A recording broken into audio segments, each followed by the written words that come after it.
just a minute about who's significant and who's not. Flynn lied. The tone should be when you speak to a prosecutor, you speak to the truth. Everybody lied. Michael Flynn was betraying his country. Michael Flynn was betraying his office. He lied, says Don Lemon and his news anchor's friend. Lied, lied, lied. He's a very bad man, a lying kind of man, the worst kind.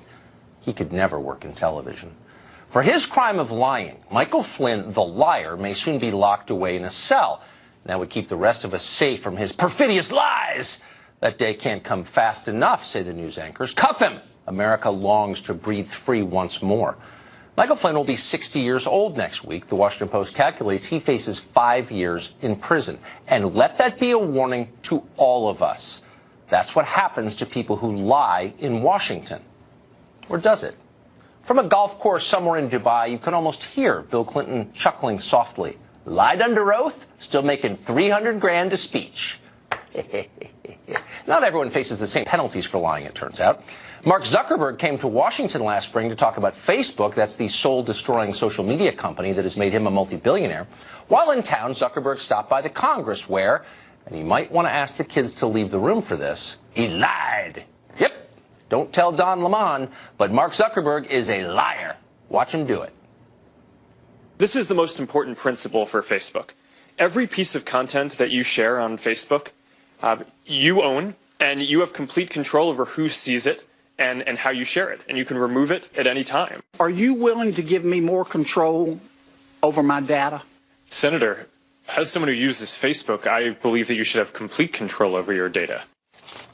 Yeah, you have complete control over your data. You control who sees it, you own it. That's really the most important principle at Facebook. Mark Zuckerberg says so with a completely straight face. The only problem, it was a lie. Sorry, kids. According to a piece in the New York Times, Facebook does not actually allow you or anyone else to control your data. Not at all. In fact, they secretly hand over your data, personal data, to other big tech companies. Now, that decision has made Mark Zuckerberg even richer, adding on to the house in Hawaii probably. Unfortunately, he's had to lie in the process, including to Congress, and that's a crime. As Robespierre once famously noted, you can't make an omelet without breaking a few eggs. In this case, the eggs are your privacy. Apparently, Facebook allowed Microsoft's search engine Bing to see the names of your Facebook friends without telling you about it. Facebook also allowed Netflix and Spotify to read your private messages without telling you. Now, there's no evidence so far as of tonight that Facebook has a video camera hidden in your shower, but close enough. That's what Mark Zuckerberg lied about. Not a small lie, really. What did Mike Flynn lie about? Well, according to the FBI, Flynn lied about conversations he'd had with the Russian ambassador, Kislyak. You remember him. Flynn said that he and Kislyak had never talked about expelling Russian diplomats or about Russia voting in the UN on symbolic resolutions. And in fact, they had talked about both of those things. The feds already knew that because they were listening in secretly. There was nothing improper about the conversations that Flynn and Kislyak had. The crime was the lie.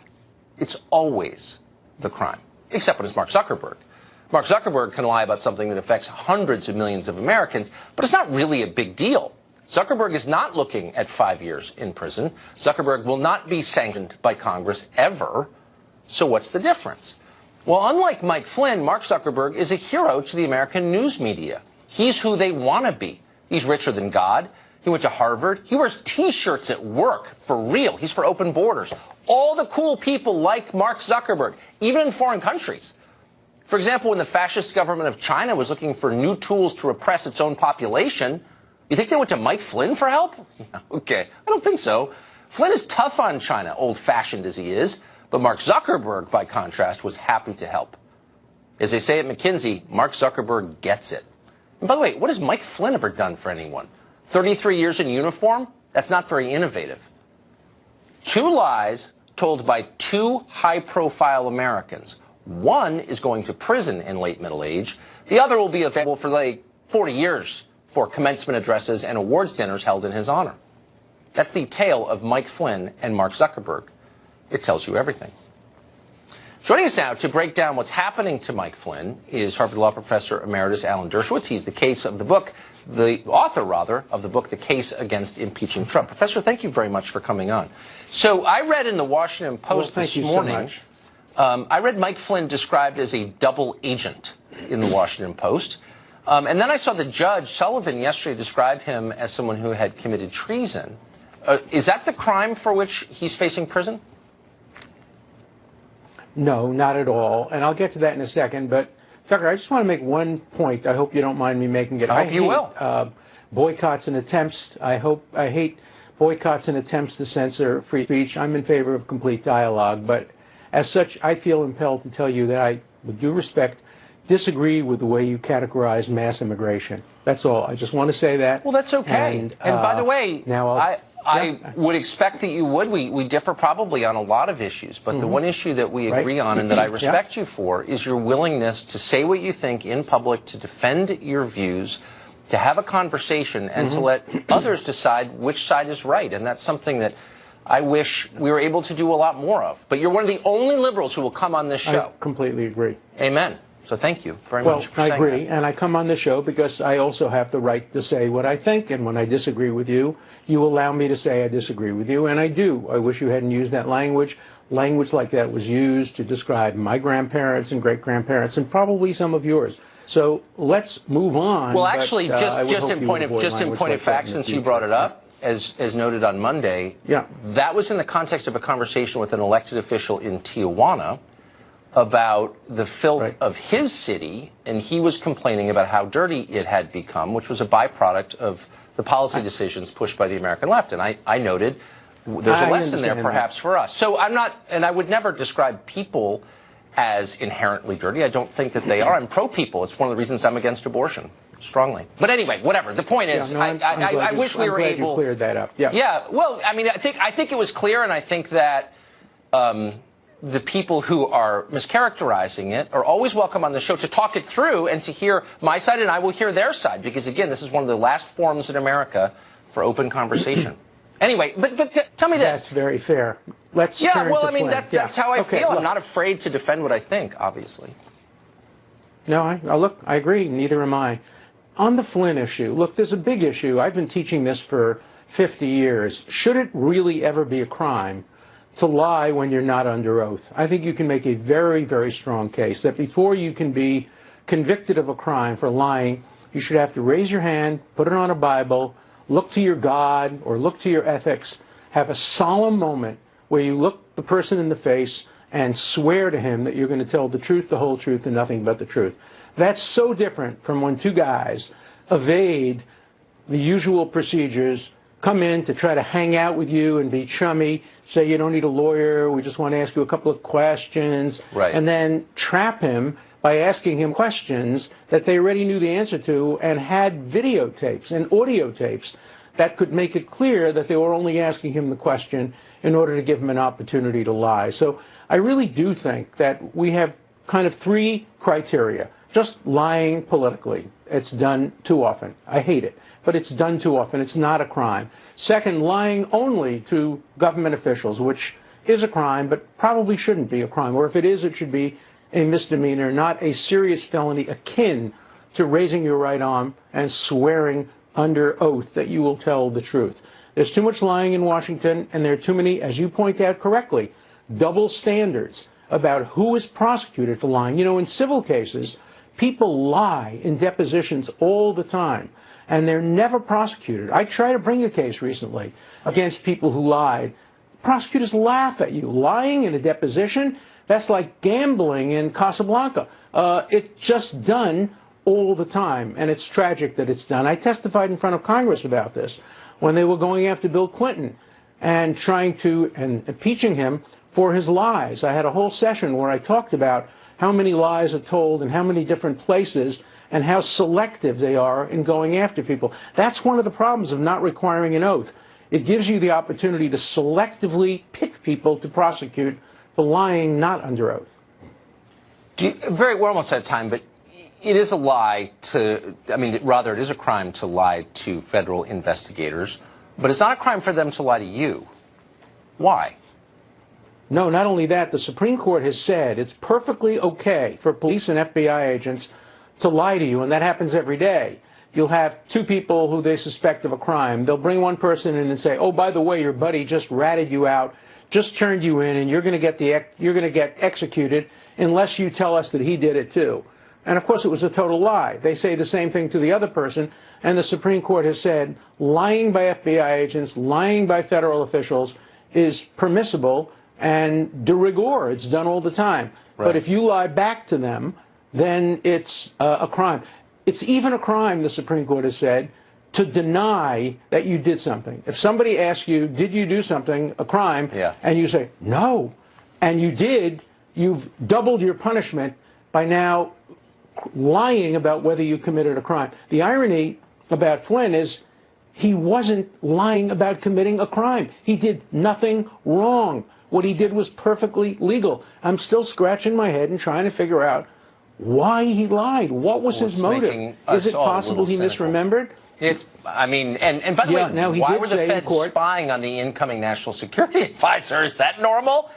I don't know. Professor, thank you very much. Comey told us. Comey said, look, I could get away with it, Comey said.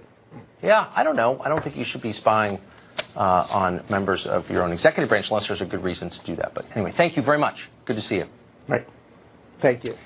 Well, yesterday, the president accused the Mueller investigation of intentionally and illegally deleting 19,000 text messages. Those were between Peter Strzok and Lisa Page. The DOJ claims the text messages were not erased intentionally, but they were lost due to technical errors. Speaking of lying, is that a lie or is it true? Tom Fitton, the president of Judicial Watch, joins us tonight. Really simple. I mean, it's hard to believe that the Department of Justice would lie about something like that. Are they or are they not? Well, we don't know the truth. We've got these two categories of text messages. These were text messages the DOJ had or the FBI had back when Page and Strzok were not members of the Mueller Special Counsel team, and there was a gap in terms of capturing those text messages, and there were about 19,000 that were subsequently recovered, supposedly, by the IG. And then they go work for Mueller's operation. They get removed because of these text messages that they were sending around talking about insurance policies against Trump and being pro-Hillary. And IG asked for their phone because he wants to look at more of these text messages. And their phones have been wiped, have been reset, unrecoverable. We don't know how many text messages were erased by the Mueller Special Counsel operation. They remove him for Page and they remove Strzok specifically for misconduct and bias that was found in his text messages, but no one looks at his text messages from the time he was in the Mueller Special Counsel operation, the most sensitive investigation the Justice Department's been involved in decades. Unbelievable. Investigations are, by definition, supposed to be preserving evidence. So, I mean, do you think it's plausible that the Mueller people might have been implicated in erasing evidence? I mean, that just seems like a shocking. Well, you know what? Manafort was accused of withholding evidence. You know what they did? They didn't know for sure whether he was. They issued a search warrant and they raided his home with guns drawn in the early morning. That's not what happens when the government erases evidence on purpose or accidentally. You know, and it's so bad, this special counsel. You see in the Flynn investigation questions about how that investigation was handled.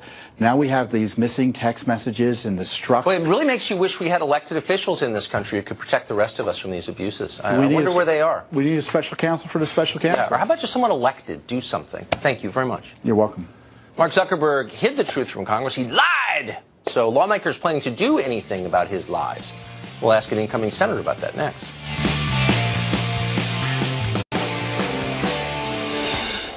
So Mark Zuckerberg just got caught lying in front of Congress about selling the deeply private data of more than 200 million Americans. Probably your data, by the way. It's one of the more flagrant abuses big tech has committed recently. There's a long list of those. But it's hardly the only abuse. All the major tech platforms have colluded to silence opinions they don't like and to destroy the people who express those opinions. They've done this in the open. We've watched it happen. Google employees secretly, meanwhile, discussed hiding conservative websites in search results because they're just not legitimate.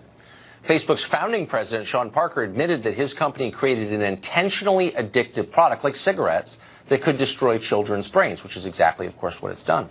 It all adds up to a terrifying picture, a serious menace to this country, to our democracy, to our mental health, check the numbers on that sometime, to our cohesion as a nation. It's a real threat, obviously, and everybody knows it.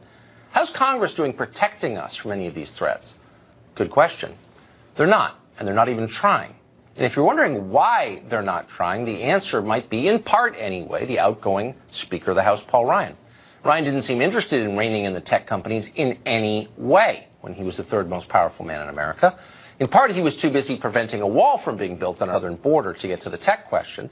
But there might have been other reasons. We're just speculating now. Now that he's leaving the Congress and moving to the private sector, will Paul Ryan be taking any money from any of the big tech firms like Facebook or Google or Twitter? Seemed like an interesting question, an obvious one that no one else has asked. So we called Paul Ryan's office today and we asked that question. We haven't got an answer yet. It's 8:20 p.m. Eastern. We're going to keep checking. We're going to get back to you when they respond.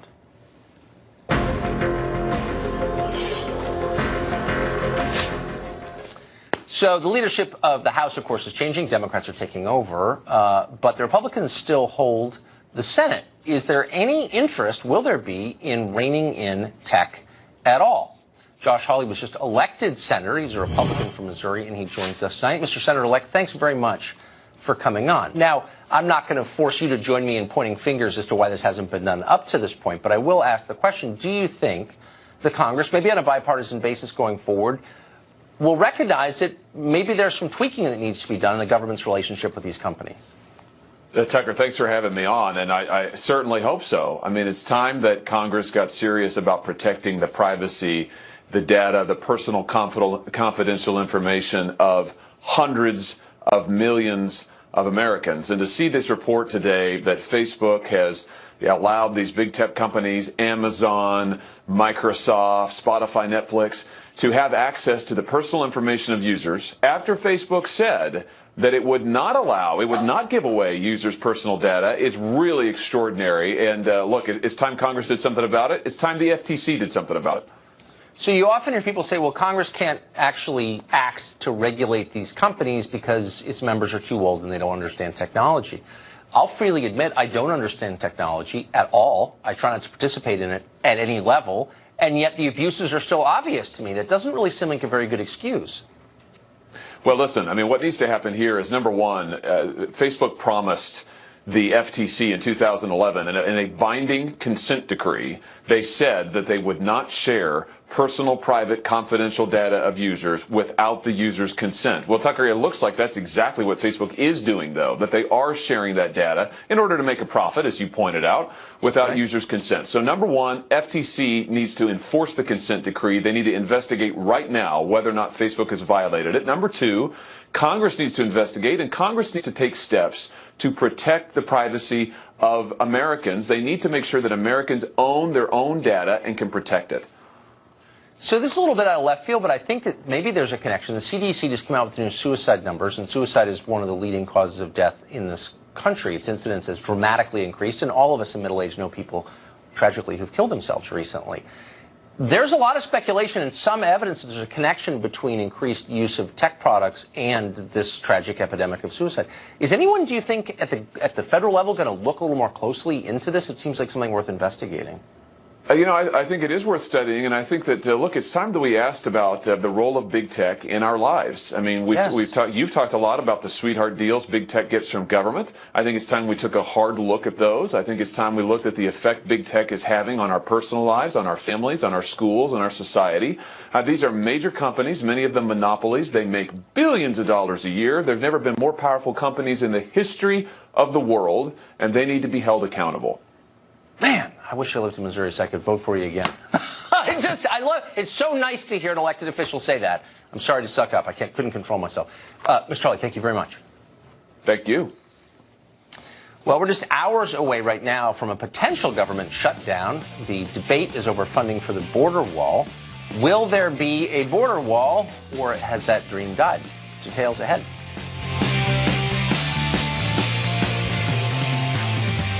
To live. Diabetics, though, can't properly produce insulin, and that's a big question in this country. In America right now, about 6 million people are dependent on daily injections of insulin just to survive. It's a great thing that they can do that. Almost a century ago, scientists discovered how to produce synthetic insulin. The scientists who did that sold the patent to a university for $1. Their goal was to help humanity. That's why they did that. It turned out to be one of the great health advances in human history. Diabetes went from almost a certain death sentence to a manageable chronic illness, as it is today, or was. Cheaply available insulin has extended the lives of tens of millions of people. But in this country, that seems to be changing. For the last 20 years or so, the price of insulin has been rising very quickly, even relative to other healthcare costs.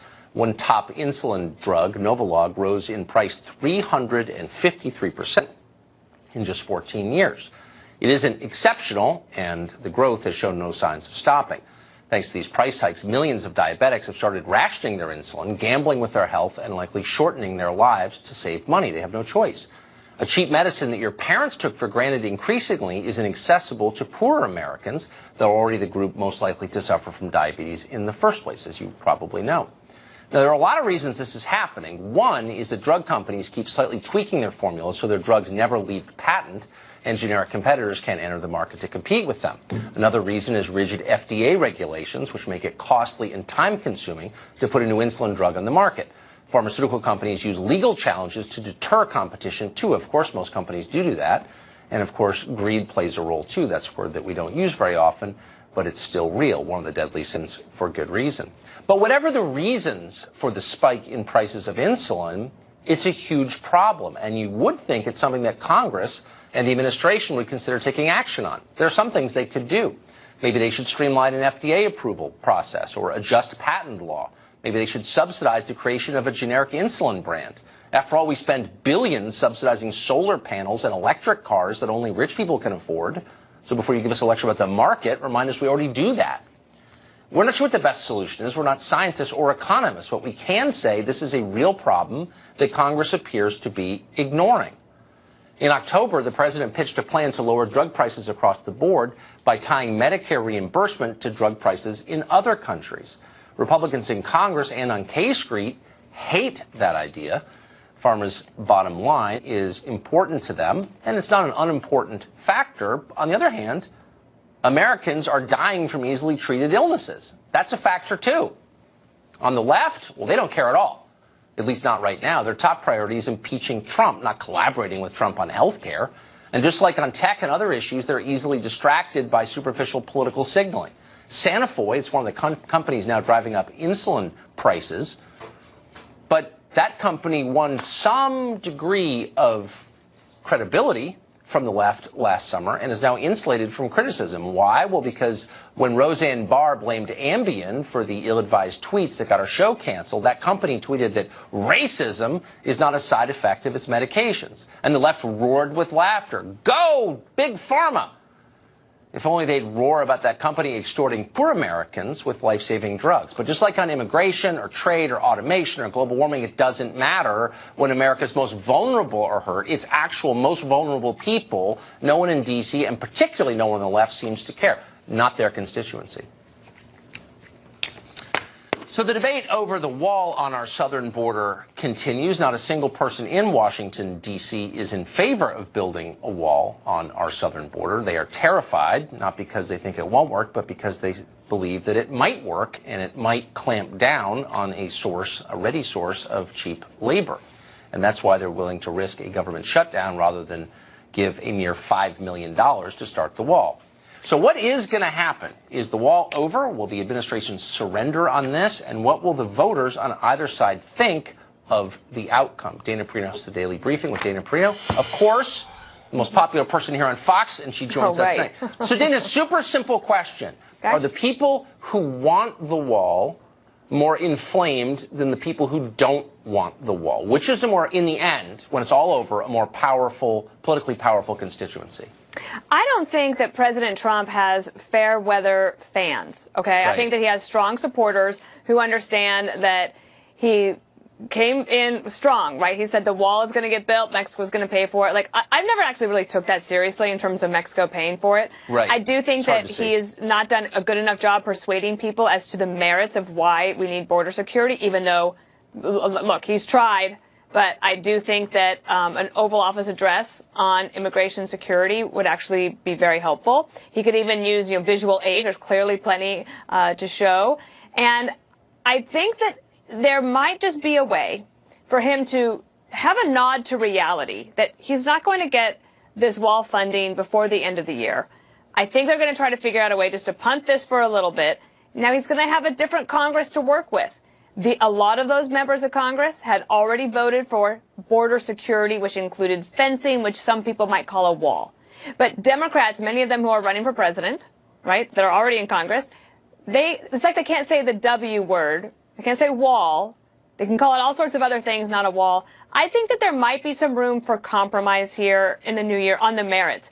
On the politics of it, will the Democrats continue to push back against him, maybe say, oh, we proved you wrong, Mexico didn't pay for it, you didn't get your wall?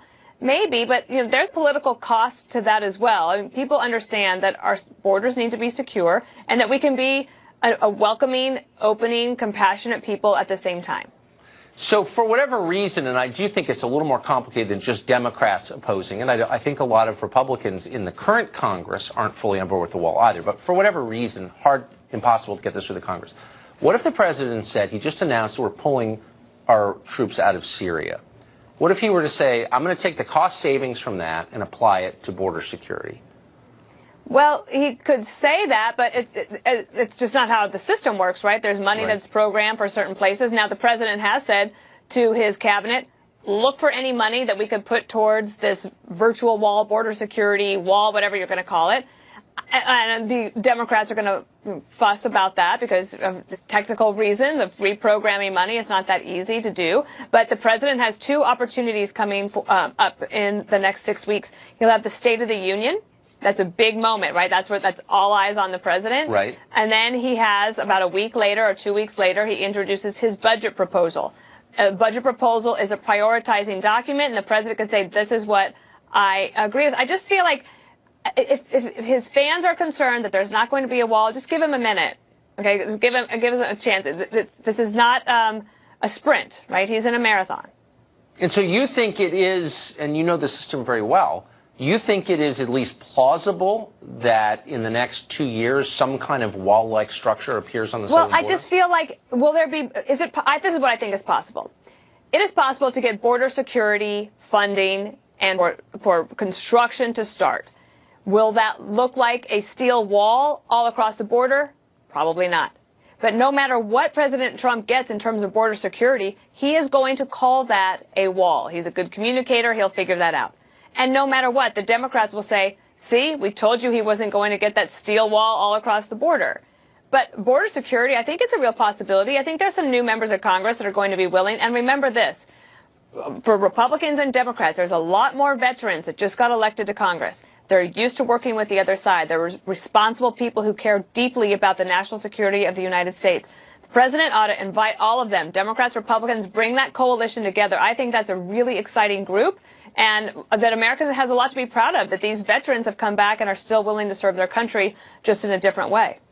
Interesting idea. I know I'm too optimistic for you. No, I don't know. Look, trust me. This week, I'm looking for all optimism possible, and you are an ever-flowing wellspring of optimism. Okay, I'm glad I could be here. You are loved. Thank you. Dana Perino, great to see you. Well, American forces are withdrawing from Syria. Is that good for the world? And more important, is it good for the United States? We will unpack its effects after the break. That means no Santa, no lights, and obviously no nativity scenes. The ban is part of a wider religious crackdown in China, which has seen churches shut down and believers thrown in prison, a story that hasn't gotten a ton of ink here among our elites who are getting rich from China. In Russia, by contrast, even in Assad's Syria, millions of Christians will happily celebrate Christmas without any oppression. So take a guess which countries our elites despise and which ones they suck up to. And maybe that's why they love China's government so much. Beijing does what Washington wishes it could do, with high efficiency, too. We want to bring you a major development tonight in America's involvement in Syria. Despite heavy pressure from Saudi Arabia and thousands of foreign policy experts, the United States has managed to avoid a full intervention into the Syrian civil war, praise God. Now we're finally pulling out the forces we do have there. Trace Gallagher has more on that. Trace? Tucker, the decision to remove the entire U.S. force from Syria, more than 2,000 troops, surprised virtually everyone, and it officially marked the end of an extended ground campaign against ISIS. Moments ago, the president released this video statement. Watch. I've been president for almost 2 years, and we've really stepped it up, and we have won against ISIS. We've beaten them, and we've beaten them badly. We've taken back the land, and now it's time for our troops to come back home. White House Press Secretary Sarah Sanders said this does not end the global campaign against ISIS, quoting, "The United States and our allies stand ready to re-engage at all levels to defend American interests whenever necessary." But Trump ally and frequent advisor Senator Lindsey Graham does not like it. Watch. ISIS is more likely to come back because I don't agree with the president that they're defeated in Syria and Iraq. Florida Senator Marco Rubio called the decision a major blunder. Defense Secretary James Mattis and National Security Advisor John Bolton have both argued that a precipitous withdrawal in Syria would embolden ISIS to make a comeback. But Kentucky GOP Senator Rand Paul applauded the move, and Israeli Prime Minister Benjamin Netanyahu said the U.S. pullout will not impede the country's ability to defend itself against regional threats. Tucker. Trace Gallagher, great to see you tonight. Thank you for that. David DeFurry is an attorney. He's a former Obama campaign advisor, and he joins us tonight. David, thanks so much for coming on. So moments like this are so instructive because they really do divide the world into very clear sectors. You sort of know who's on whose side. And I find this interesting because the rationale has changed. So people are saying, you know, we need to fight ISIS, but that's not really the point. The point is to counterbalance Russia and Iran. And I'm wondering, is that, A, our goal, B, achievable with 2,000 troops in Syria? Like, what actually is the goal? I'm losing track. Well, there are a couple goals. It's to fight ISIS. It's also to push back on Iran and on Russia. So what's stunning about this development is all of President Trump's foreign policy advisors and top military advisors were against this decision. And he reversed them today, suddenly, in a rash decision. Now, the reason why we should stay in Syria... These are the same people who think we should stay in Afghanistan, right?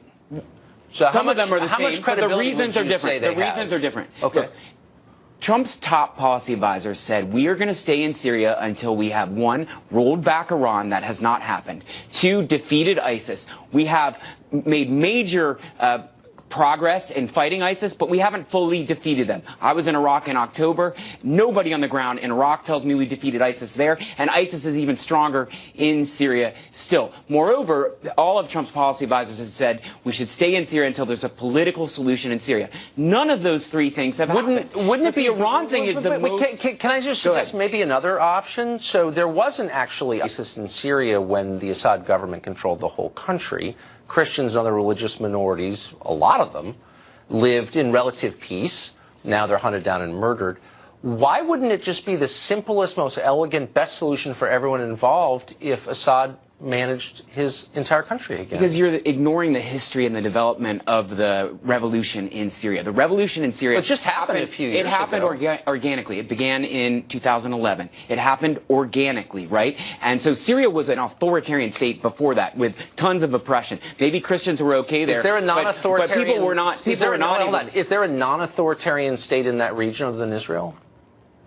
There are less authoritarian states. Oh, in no, that but they're region, all much less authoritarian. I mean, Jordan's an authoritarian state. Criticize the king and see what happens. So, like, that's the rule in the region. You cannot compare Jordan to Syria. You can't even compare Syria to Iraq, which has a fledgling democracy. I'm just saying authoritarian justifies nothing. They're all authoritarians, okay? But the point is that this was an organic revolution. The U.S. didn't start this revolution. It started by the Syrian people, majority of whom are Sunni Arabs. They stood up against Assad. He chose, rather than to reconcile with them, he chose to mow them down and slaughter tens of thousands of innocent, peaceful protesters. That's how the revolution began. Okay, but I'm not defending Assad's character. I'm merely saying from the perspective, why would I? Yeah. I'm not Syrian. I don't work for Assad.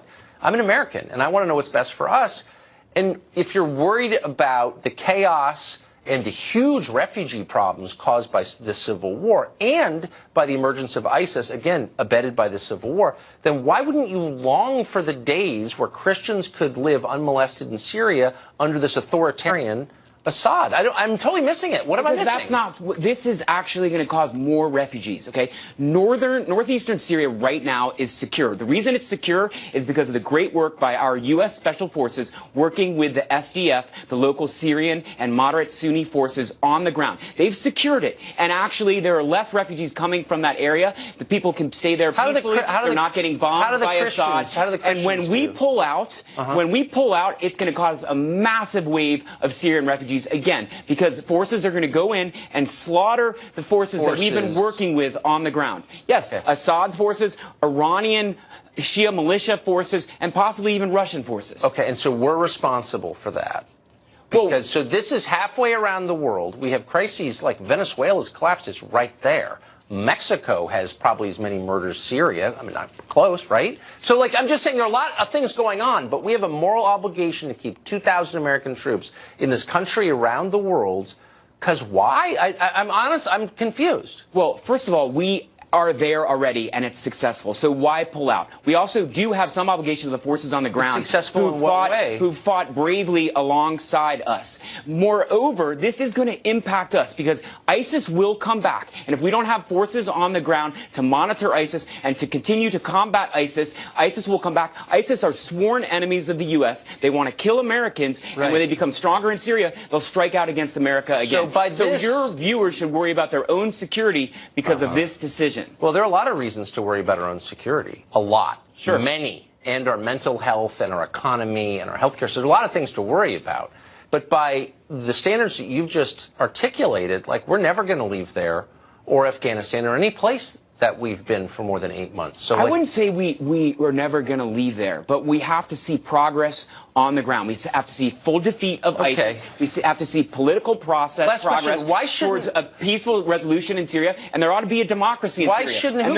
Who cares about that? The question, I'll tell you what I care about is what's happening to the Christians there. Like, nobody cares. I don't understand. We invade Iraq as a huge Christian community. They all leave. Well, who are killing the Christians in Iraq? I'm not ISIS. Of course, but I'm just saying, well, why don't we make it an explicit... Islamic militants are killing Christians in Iraq. I'm not defending ISIS. I'm just saying, why don't we make it an explicit concern of the United States to protect the Christians? But it is an explicit concern. No, it's not, actually. We don't let it in. It's an explicit concern of the U.S. to protect all minorities in Syria and Iraq, of which the Christian minorities are an important part of. They don't seem that important to anyone here. But anyway, I hope they are. They're important to me. I'm glad they're important to you. David, thank you. Thank you. Democrats claim to care about sexual harassment so very much because they're good people. Are they prepared to expose the congressman who paid your tax dollars in hush money to accusers? It's a pretty simple question. Let's see if we can get it answered after the break.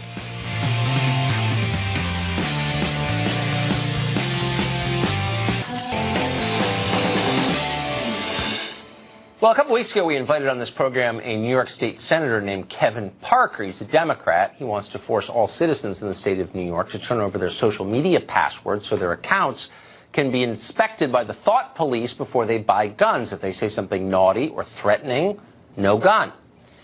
Well, given that, we were fascinated to see the news yesterday. Parker grew angry with the Republican spokeswoman and tweeted at her this, quote, "Kill yourself." Well, the irony, obviously pretty obvious, so Parker apologized. He said he was making a donation to the National Alliance on Mental Illness. We applaud that. Has he learned the lesson embedded in his own actions, though? The anti-gun bill he sponsored is still pending in the New York State legislature. We've asked Senator Parker to come back on the show so he can explain once again why he ought to have the power to police thought crime on Twitter. And by the way, should he, given his record, be allowed to own a gun? So far, his office has not responded, but we'll keep asking him. Great guest. Happy to have him again. Well, yesterday in Capitol Hill, the Senate Minority Leader Chuck Schumer sharply attacked a proposal to give the president an immigration enforcement slush fund, as he called it. Leader McConnell proposed the bipartisan Senate DHS bill, which has $1.6 billion for border security, plus a $1 billion slush fund for the president to use for his radical immigration agenda. I called Leader McConnell and told him we would not accept their $1 billion slush fund and that our offers to fund the government remain. Now, don't take those words the wrong way. The problem Democrats have is with border enforcement. They don't have a problem with slush funds. Congress loves slush funds. That's why for years Congress has maintained a slush fund at your expense, taxpayer funded, to pay off people who accuse members of Congress of sexual harassment. Now, Democrats will control the House in just a couple of weeks, of course. Are they going to end the slush fund? And more to the point, will they tell us who's been protected by it? What are the names? Penny Nance is president of Concerned Women for America, and she joins us tonight. Penny, thanks so much for coming on. This seems like a very simple ask. Why shouldn't the public know who got paid with our money to settle these claims? That's a very good question. And by the way, Concerned Women for America members sent thousands of petitions asking Congress to tell us. Over 20 years, 264 cases, $15 million of our money was paid out to hide what members of Congress did. And these weren't little allegations. These were big things. We had the case of Blake Farnhold, who sexually harassed his communications director, shared his sexual fantasies about her, and when she dared to complain, he fired her. And you remember Eric Massa and his groping of young men, and then he called it tickle fights. He had to pay out $100,000 of our money. Taxpayer money. And we were never paid back. Now, Congress did just pass a piece of compromise legislation, but it doesn't do anything about what we just talked about. It doesn't pay back at all the slush fund that the taxpayers paid out to cover up the wrongdoing by members of Congress. Now, do we know the identities of the people on whose behalf these payments were? No. And we have tried, and by the way, FOIA doesn't apply to Congress. Isn't that interesting? So what? I mean, so Nancy Pelosi, who obviously is America's chief defender of women, I mean, Right. she's told us that many times, right. and a deeply good person, she's told us that too. She'll be in charge of this, so she can release these names if she wanted to. Will she want to? Will she? We have called on her to do that, but she so far has chosen to shield her colleagues. She even went as far as to say that John Conyers was a hero and a great American. Remember, John Conyers was hosting meetings with his staff in his underwear and was caught on film, caught on video on a airline flight on the taxpayer dollars watching porn. This is the guy, by the way, who used to be the Judiciary Committee chairman who had oversight over pornography. So you can't make this stuff up. The new bill does make some improvements and going forward requires restitution, but it's not clear whether or not even then